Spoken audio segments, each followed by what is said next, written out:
Good day, comrades and friends. My name is David Denny, and I'm the General Secretary for the Caribbean Movement for Peace and Integration. Today, my statement is centered around the celebration of African Liberation Day on May 25th, 2020. So today, African people are celebrating a very important day in our lives, which is African Liberation Day. And I want us to use today to reflect on the many struggles of the African people in Africa, in Asia, in Europe, in North America, and the Latin America and Caribbean region. We have struggled a lot to defend our rights. We were also exploited by the white racist regimes around the world and the imperialist forces that have taken advantage of our African people and have exploited our people and our resources. Comrades, we have to use this opportunity today to mobilize our African forces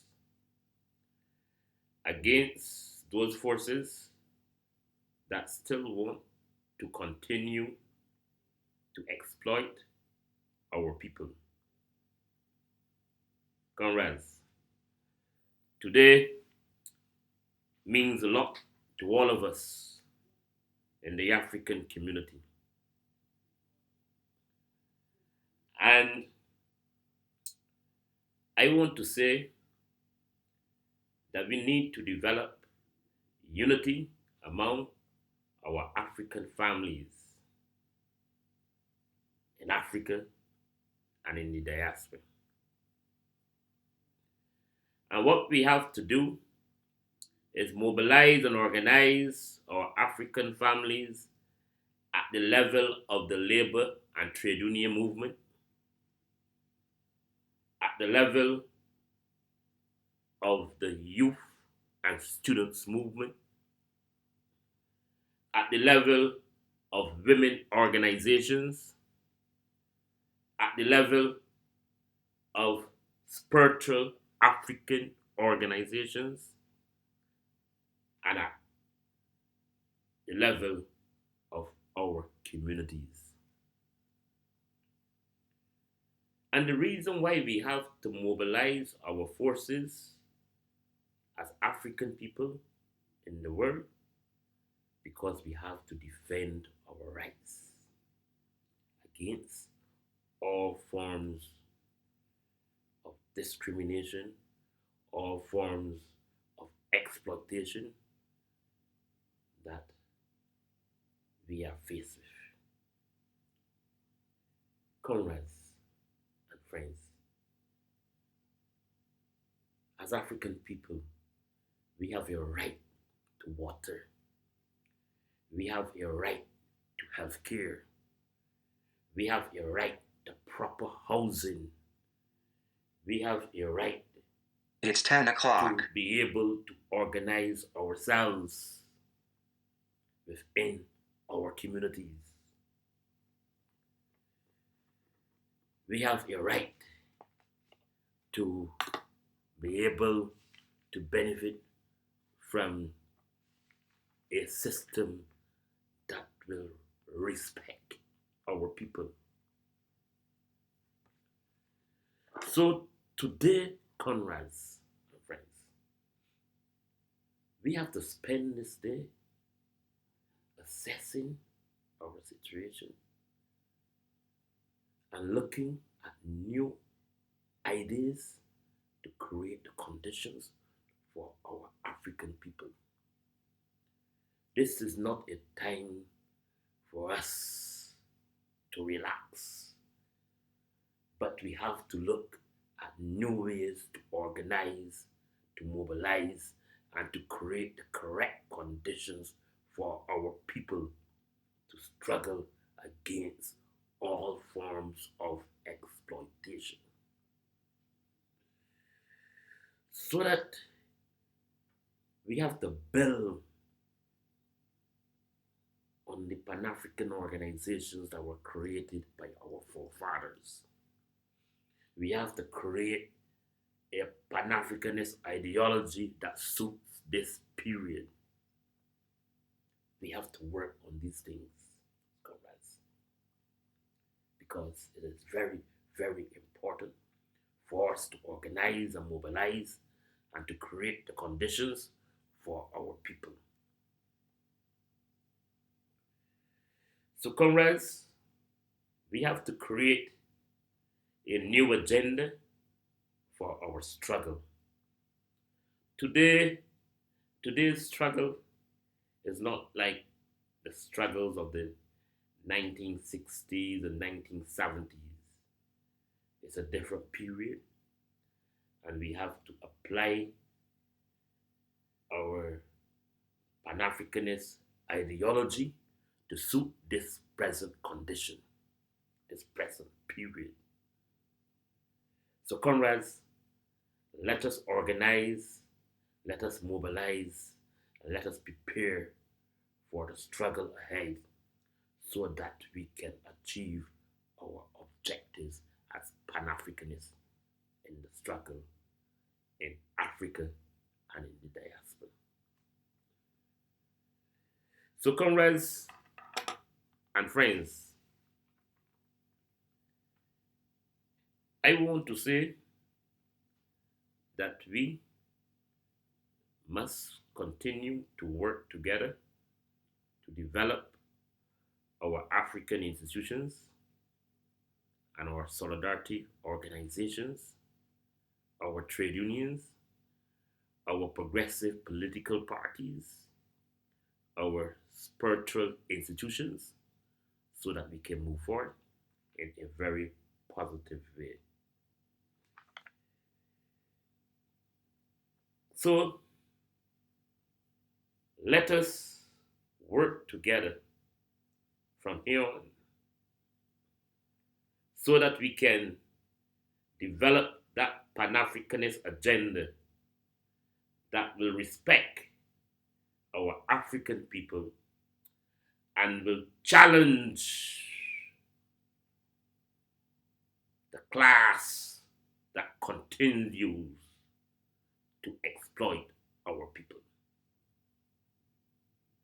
Okay. Comrades, friends, and family,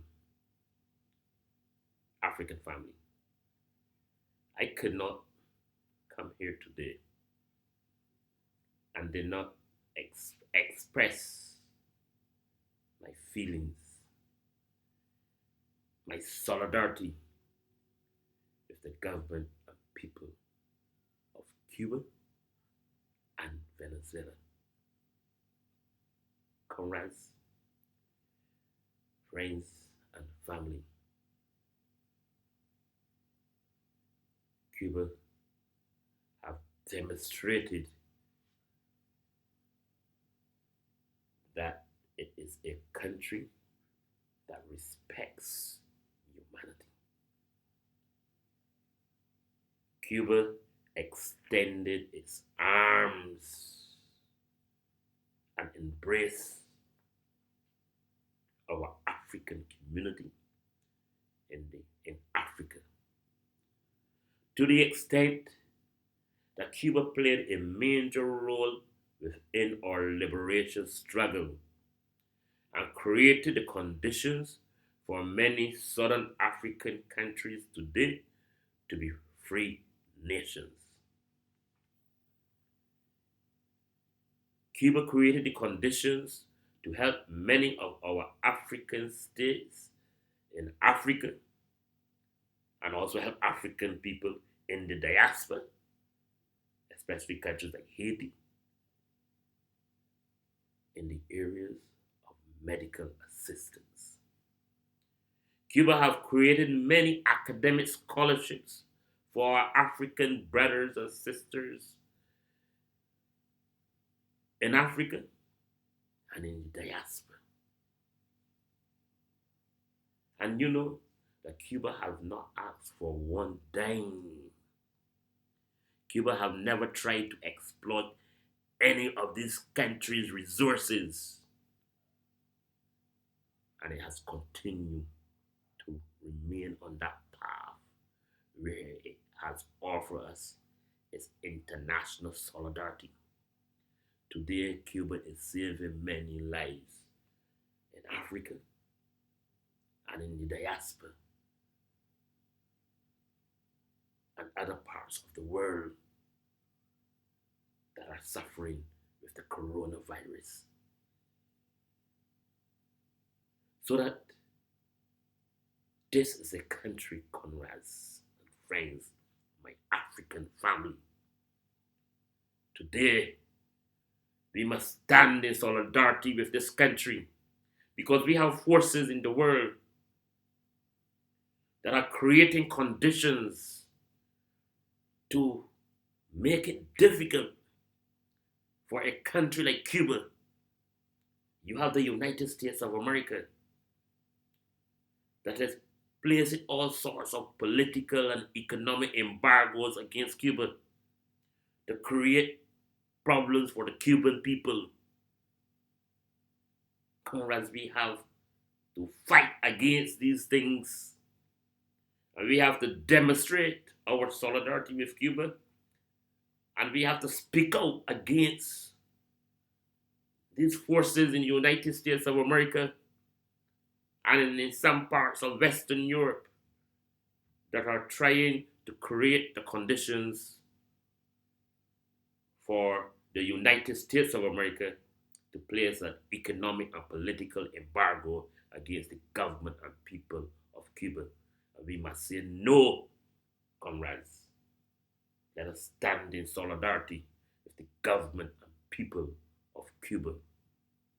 So today, many of us should be shouting out loud that we are ready to defend the Cuban Revolution. Comrades, Venezuela have done a similar job.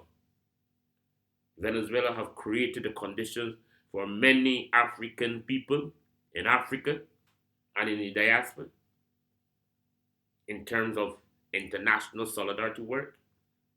We have the Petra-Caribbean Agreement. We have the host Zinc program that was done in Haiti after the earthquake.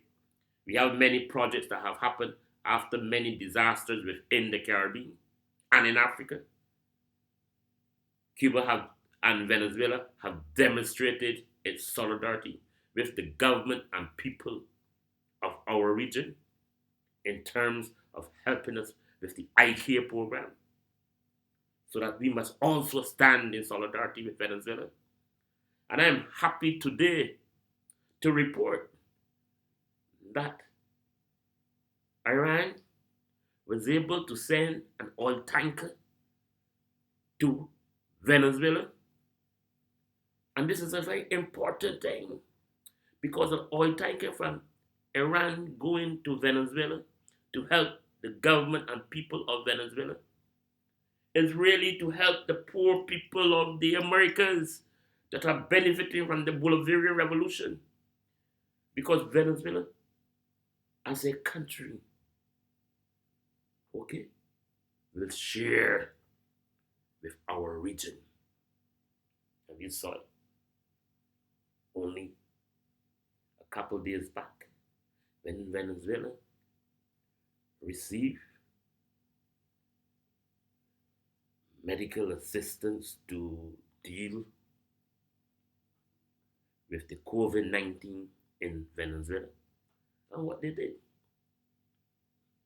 Venezuela shared that medical assistance with a group of countries that are part of ALBA and some of our small developing nations within the Eastern Caribbean benefited from that. process, like Dominica, St. Vincent, Antigua, and others.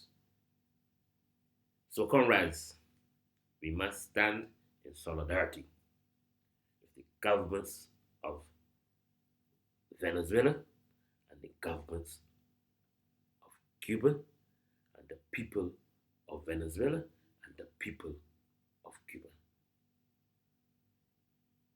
But I want to also say that today we must reflect on the contribution of our forefathers who would have led many battles for our liberation. And I just want to call the names of a few. I want to reflect and remember Nelson Mandela and Winnie Mandela. I want to remember Robert Mugabe. I want to remember all of the other African fighters like Chris Hani, who would have participated in many liberation struggles in Africa. I want to say that the Caribbean movement for peace and integration, remember you. I want to remember men like C.L.R. James and George Padmore and Kwame Ture, formerly known as Stokely Carmichael. I want to remember those brothers during this period today and to say thanks to them for the many struggles that they would have fought for our liberation. I want to remember George Odlum. I want to remember Tim Hector. I want to remember Morris Bishop. I want to remember Rosie Douglas. I want to remember many of the leaders of the Caribbean who would have fought many battles for our liberation. I want to remember Ricky Paris, Martin Cadogan, Leroy Harewood, Tony Cheeseman, Clement Payne, Israel Lovell, Nanny Gregg, Bussa, and many other fighters that would have fought many battles in Barbados for the liberation struggle. I want to remember them today. Comrades, I also want to say that I appreciate the work that other comrades are doing in Barbados. I want to say I appreciate the work of a brother by the name of David Comison, Trevor Prescott, Bobby Clark, and Dr. Rodney. I want to say that I recognize these brothers who have made a solid contribution. Dr. Rodney World. These are brothers who have created the conditions for we to better understand our struggle. Dr. Rodney World, as a brother, have been doing a lot of work in terms of writing about Pan-Africanism in Barbados. And I want to remember these kind of brothers. And Viola Davis, Sister Viola Davis. I want to remember her also as a fighter who are doing some very good work. And these are men and women who are still in the struggle. Comrades, this is a very important day for all of us. And we must stand in solidarity with that international struggle, that struggle for African liberation.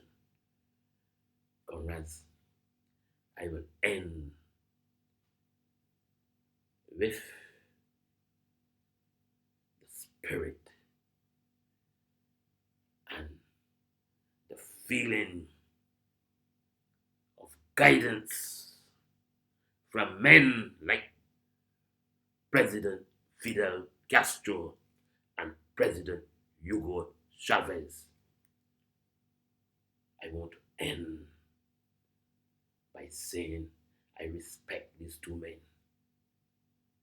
for the work that they have done within the African liberation struggle within our region in the Americas. Comrades, long live the African Revolution. Thank you.